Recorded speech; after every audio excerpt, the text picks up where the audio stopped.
Friends, I am റേച്ചലൂണ്. Multi world വീഡിയോയിലേക്ക് സ്വാഗതം. കഴിഞ്ഞ വീഡിയോയിൽ ഒരു പേപ്പർ സ്മിയർ എങ്ങനെയാണ് നോക്കി കൊടുക്കുന്നത്, ടെക്നീഷ്യൻ്റെ വ്യൂവിൽ എങ്ങനെയാണ് നോക്കുന്നതെന്ന് പറഞ്ഞു. അതിൻ്റെ ബാക്കിയായിട്ട് അതിന് RBC ഡിസ്ക്രിപ്ഷനൊക്കെയാണ് ഞാൻ കഴിഞ്ഞ വീഡിയോയിൽ പറഞ്ഞത്. ഇനി WBC കാര്യം നോക്കുമ്പോൾ ആദ്യം നിങ്ങൾ ചെയ്യേണ്ടത് WBC കൗണ്ട് കൂടുതലാണോ കുറവാണോ അതോ നോർമലാണോ എന്ന്, whether it is leukopenia or normal leukocyte count or leukocytosis count എന്ന് എഴുതണം. അതായത് ആദ്യം നിങ്ങൾ ചെയ്യേണ്ടതാണ്. അത് തന്നെ നിങ്ങൾക്ക് ലൂക്കോസൈറ്റ്സ് കൗണ്ട് ലൂക്കോസൈറ്റോസിസ് ആണെങ്കിൽ മൈൽഡ് ലൂക്കോസൈറ്റോസിസ് ആണോ, മോഡറേറ്റ് ലൂക്കോസൈറ്റോസിസ് ആണോ, മാർക്ക്ഡ് ലൂക്കോസൈറ്റോസിസ് ആണോ നിങ്ങൾ. മൈൽഡ് ലൂക്കോസൈറ്റോസിസ് നിങ്ങൾക്ക് അറിയാം, 12,000, 15,000, 20,000 ഒക്കെ വരെ നിങ്ങൾക്ക് മൈൽഡ് ലൂക്കോസൈറ്റോസിസ്, 20 to 30, 35 ഒക്കെ വരെ മോഡറേറ്റ് മോർ ദാൻ 35 ഒക്കെ ആണെങ്കിൽ മാർക്ക്ഡ് ലൂക്കോസൈറ്റോസിസ്. അത് കഴിഞ്ഞിട്ട് നിങ്ങൾ ലൂക്കോസൈറ്റ്സിൻ്റെ ഒരു DC നിങ്ങൾ ചെയ്യും. ആ DCയിൽ നിങ്ങൾ അതുപോലെ നിങ്ങൾ നോക്കണം whether abnormal WBC or immature WBC present in the smear. എന്താണ് ഇമ്മച്വർ WBC? ഇമ്മച്വർ WBC എന്ന് പറഞ്ഞാൽ അത് ബോൺ മാരോയിൽ ആണ് നോർമലായിട്ട് കാണുന്നത്. അബ്നോർമൽ കണ്ടീഷനിൽ പെരിഫറൽ സ്മിയറിലോട്ട് വരുന്നതാണ് ഇമ്മച്വർ WBC. ഫോർ എക്സാമ്പിൾ മൈലോബ്ലാസ്റ്റ്, പ്രോമൈലോസൈറ്റ്, മൈലോസൈറ്റ്, മെറ്റമൈലോസൈറ്റ്, ബാൻഫോം ഒക്കെ ചെറിയ ഇൻഫെക്ഷനിലൊക്കെ ബാൻഫോമും മെറ്റമൈലോസൈറ്റ്സും മൈലോസൈറ്റ്സും ഒക്കെ ചെറിയ ഇൻഫെക്ഷനിൽ കാണാം. എന്നാലും മൈലോബ്ലാസ്റ്റ്, പ്രോമൈലോസൈറ്റ്സ് ഇതൊക്കെ ബോൺ മാരോയിൽ മാത്രമാണ്. അത് അബ്നോർമൽ കണ്ടീഷൻ മാത്രം. ഫോർ എക്സാമ്പിൾ ലുക്കീമിയാസിലൊക്കെയാണ് അത് പെരിഫറൽ സ്മിയറിൽ വരുന്നത്. അതുപോലെ അതാണ് ഇമ്മച്വർ WBC. ഒരു ലിംഫോസൈറ്റിൻ്റെ ആണെങ്കിൽ lymphoblast is immature WBC, myeloblast is immature WBC. പിന്നെ അബ്നോർമൽ WBC എന്ന് പറയുമ്പോൾ നിങ്ങൾക്ക് പെരിഫറൽ സ്മിയറിൽ കാണാൻ പറ്റുന്ന abnormal WBC, that is reactive lymphocytes, atypical lymphocytes. ഇതൊക്കെ എട്ടിപ്പിക്കൽ ലിംഫോസൈറ്റ്സ്, റിയാക്റ്റീവ് ലിംഫോസൈറ്റ്സ് ഒക്കെ വൈറൽ ഇൻഫെക്ഷനിൽ മിക്കവാറും കാണുന്നതാണ്. എട്ടിപ്പിക്കൽ ലിംഫോസൈറ്റ്സ് ഇൻഫെക്ഷ്യസ് മോണോന്യൂക്ലിയോസിസിലൊക്കെ കാണും. അതുപോലെ പ്ലാസ്മ സെൽസ് കാണത്തില്ല, പ്ലാസ്മ സെല്ല് പോലെ ഇരിക്കുന്ന അതേപോലെയൊക്കെ ഷേപ്പ് ഉള്ള ലിംഫോസൈറ്റ്സ് കാണും. പിന്നെ ഹൈപ്പർ സെഗ്മെൻറ്റഡ് ന്യൂട്രോഫിൽസ് കാണും. ഇതൊക്കെ അബ്നോർമൽ WBC ആണ്. അപ്പോൾ ലൂക്കോസൈറ്റ്സിനെ whether it is normal leukocyte count or leukopenia or leukocytosis. ലൂക്കോപീനിയയുടെ കാര്യം ഞാൻ പറഞ്ഞില്ല എന്ന് തോന്നുന്നു. Leukopenia less than 4,000 is leukopenia. അതും mild leukopenia, moderate leukopenia, marked leukopenia നിങ്ങൾക്ക് എഴുതാൻ പറ്റും. കണ്ടിട്ട് അത് കഴിഞ്ഞിട്ട് WBC നോക്കിയിട്ട് അബ്നോർമൽ സെൽസ് ഉണ്ടോ, ഇമ്മച്വർ WBC ഉണ്ടോ എന്ന് നിങ്ങൾ നോക്കുക. ഇല്ല എന്നുണ്ടെങ്കിൽ നിങ്ങൾ എങ്ങനെ എഴുതണം? ആദ്യം ലൂക്കോസൈറ്റ് കൗണ്ടിനെ മെൻഷൻ ചെയ്യണം. അത് കഴിഞ്ഞ് വേറെ ഇല്ല, ഒരു അബ്നോർമൽ WBC ഇല്ല, ഇമ്മച്വർ WBC ഇല്ല എങ്കിൽ no abnormal or immature WBC C.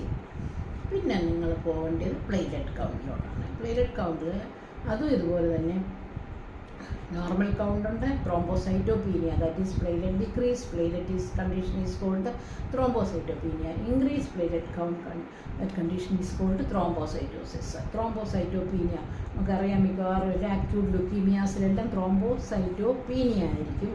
അതുപോലെ ക്രോണിക് മൈലോയിഡ് ലുക്കീമിയയിൽ ത്രോംബോസൈറ്റോസിസ് ആയിരിക്കും. വേറെ ചില കണ്ടീഷനിൽ ത്രോംബോസൈറ്റോസിസ് കാണാം. അതുപോലെ ചില ബേബീസിൽ, ചില പീഡിയാട്രിക് കേസിലൊക്കെ നമ്മൾ നോർമൽ കൗണ്ടിനേക്കാളും കൂടുതൽ ത്രോംബോസൈറ്റ് കാണും. അതൊക്കെ ശ്രദ്ധിച്ച് നോക്കിയിട്ട് ത്രോംബോസൈറ്റ്സും നിങ്ങൾ അവിടെ എഴുതണം, whether it is normal count or thrombocytopenia or thrombocytosis. അത് കഴിഞ്ഞ് ത്രോംബോസൈറ്റ്സിൻ്റെ കാര്യം നിങ്ങൾ നോക്കേണ്ടത് ജയൻറ്റ് പ്ലേറ്റ്ലെറ്റ്സ് ഉണ്ടോ എന്ന് പ്രത്യേകം മെൻഷൻ ചെയ്യണം. ഒരുപാട് ജയൻറ്റ് പ്ലേറ്റ്ലെറ്റ്സ് ആണെങ്കിൽ ചിലപ്പോൾ നമുക്ക് സെൽ കൗണ്ടറിൽ കിട്ടിയില്ല എന്ന് വരും. അതുകൊണ്ട് ജയൻറ്റ് പ്ലേറ്റ്ലെറ്റ്സ് ഉണ്ടോ എന്ന് പ്രത്യേകം നിങ്ങൾ ശ്രദ്ധിക്കണം. അതുപോലെ അഗ്രിഗേറ്റ്സ് ഓഫ് പ്ലേറ്റ്ലെറ്റ്സ് ഉണ്ടോ എന്ന് ശ്രദ്ധിക്കണം. അങ്ങനെയാണെങ്കിൽ നിങ്ങൾക്ക് CBC ചെയ്യുമ്പോൾ കൗണ്ട് കുറവായിട്ട് കിട്ടാനായിട്ട് സാധ്യതയുണ്ട്. അഗ്രിഗേറ്റ്സ് മിക്സിംഗ് ഒന്നും പ്രോപ്പറല്ല, നിങ്ങളുടെ ആൻറ്റികോഗുലൻ്റ് പ്രോപ്പറല്ല, നമ്മൾ വേറെ ആൻറ്റിക്കോഗലിൻ്റെ മാറിയെടുത്ത് ഹെപ്പാരിനിലൊക്കെ എടുക്കുന്നെങ്കിൽ അഗ്രിഗേഷൻ ഉണ്ട്. അപ്പോൾ അഗ്രിഗേഷൻ ഓഫ് പ്ലേറ്റ്ലെറ്റ്സ് ഉണ്ടോ, ജയൻറ്റ് പ്ലേറ്റ്ലെറ്റ് ഉണ്ടോ, ഇതൊക്കെ നോട്ട് ചെയ്തിട്ട് നിങ്ങൾക്ക് ആ പ്ലേറ്റ്ലെറ്റിൻ്റെ സമയത്ത് ആ പേപ്പർ സ്മിയറിൽ എഴുതുമ്പോൾ RBCയുടെ ഡിസ്ക്രിപ്ഷൻ, WBCയുടെ ഡിസ്ക്രിപ്ഷൻ, പ്ലേറ്റ്ലെറ്റിൻ്റെ ഡിസ്ക്രിപ്ഷനിൽ എഴുതാനായിട്ട് പറ്റും. ഈ കാര്യങ്ങൾ അഗ്രിഗേഷൻ ഓഫ് പ്ലേറ്റ്ലെറ്റ്സ് ഉണ്ടോ, ജയൻറ്റ് പ്ലേറ്റ്ലെറ്റ് ഉണ്ടോ, കൗണ്ട് നോർമലാണോ, ത്രോംബോസൈറ്റോപീനിയ ആണോ, ത്രോംബോസൈറ്റോസിസ് ആണോ എന്നൊക്കെ നിങ്ങൾക്ക് മെൻഷൻ ചെയ്യാൻ പറ്റും. അപ്പോൾ നോർമലായിട്ടൊരു ബ്ലഡ് പിക്ചർ എഴുതുമ്പോൾ വെദർ ഇറ്റ് ഈസ് നോർമോസിറ്റിക്, നോർമോക്രോമിക് അനീമിയ ആണ്, ലൂക്കോസൈറ്റോസിസ്, നോർമൽ ലൂക്കോസൈറ്റ് കൗണ്ടാണ്, അബ്നോർമൽ സെൽസ് ഒന്നുമില്ല, ഇമ്മച്വർ സെൽസ് ഒന്നുമില്ല, പ്ലേറ്റ്ലെറ്റ് നോർമലാണ്. അങ്ങനെ ഇരിക്കും. അങ്ങനെ ആണെങ്കിൽ ഒരു സാമ്പിൾ പ്ലേറ്റ്ലെറ്റ് കൗണ്ട് റിപ്പോർട്ട് എന്ന് പറയുന്നത് RBCയുടെ കാര്യം എന്തെഴുതും? RBCs R നോർമോസിറ്റിക്, നോർമോക്രോമിക്. അത് കഴിഞ്ഞ് തന്നെ എഴുതാം പോളിക്രോമേഷ്യ ഇല്ല അല്ലെ ഉണ്ടെന്ന് എഴുതാം. No polychromatic cell seen. WBCയുടെ കാര്യം WBC leukocyte count is normal. അടുത്ത ലൂക്കോസൈറ്റ്സിൻ്റെ ഡിസ്ക്രിപ്ഷന് no abnormal or immature WBC scene.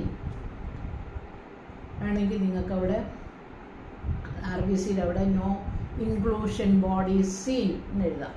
മറ്റേതിൽ parasite ഇല്ലെന്ന് അങ്ങനെ no inclusion bodies or no haemo parasite seen. RBCയുടെ അവിടെ എഴുതാം no haemo parasite seen. Haemo parasite malarial പാരസൈറ്റിനെയാണ് നമ്മളവിടെ ഉദ്ദേശിക്കുന്നത്. പിന്നെ പ്ലേറ്റ്ലെറ്റ് അത് കഴിഞ്ഞ് WBC എഴുതി കഴിഞ്ഞ് platelet normal, platelet count normal, no giant form seen. ഇങ്ങനെ 3 കാര്യങ്ങൾ എഴുതി കഴിയുമ്പോൾ നോർമൽ ഒരു ബ്ലഡ് പിക്ചറിൻ്റെ എക്സാമ്പിളാണ് ഞാൻ പറഞ്ഞത്. ഇനി നമുക്ക് പോകേണ്ടത് WBCയുടെ abnormal cells, immature cells. Abnormal cells ഞാൻ പറഞ്ഞു അത്രയൊക്കെ അബ്നോർമൽ സെൽസ് ഉണ്ട്. പക്ഷേ ഇമ്മച്വർ സെൽസ് കാണുന്നത് മിക്കവാറും ലുക്കീമിയയിലാണ് ഇമ്മച്വർ സെൽസ് കാണുന്നത്. ആ ലുക്കീമിയയെ പറ്റി, ലുക്കീമിയയുടെ ക്ലാസിഫിക്കേഷന്, what is leukaemia, classification of leukaemia, ഇതൊക്കെ ഞാൻ എൻ്റെ നെക്സ്റ്റ് വീഡിയോയിൽ ഞാൻ നിങ്ങളോട് പറയാം.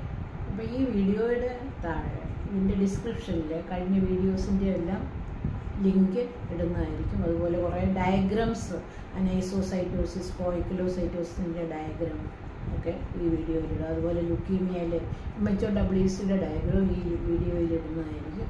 നിങ്ങൾക്ക് വീഡിയോ ഇഷ്ടപ്പെട്ടെങ്കിൽ നിങ്ങളത് ലൈക്ക് ചെയ്യുക, സബ്സ്ക്രൈബ് ചെയ്യുക, ഷെയർ ചെയ്യുക. സ്റ്റുഡൻസിനൊക്കെ ഷെയർ ചെയ്ത് കൊടുത്താൽ അവർക്ക് പഠിക്കുവാൻ ഉപകാരപ്പെടും.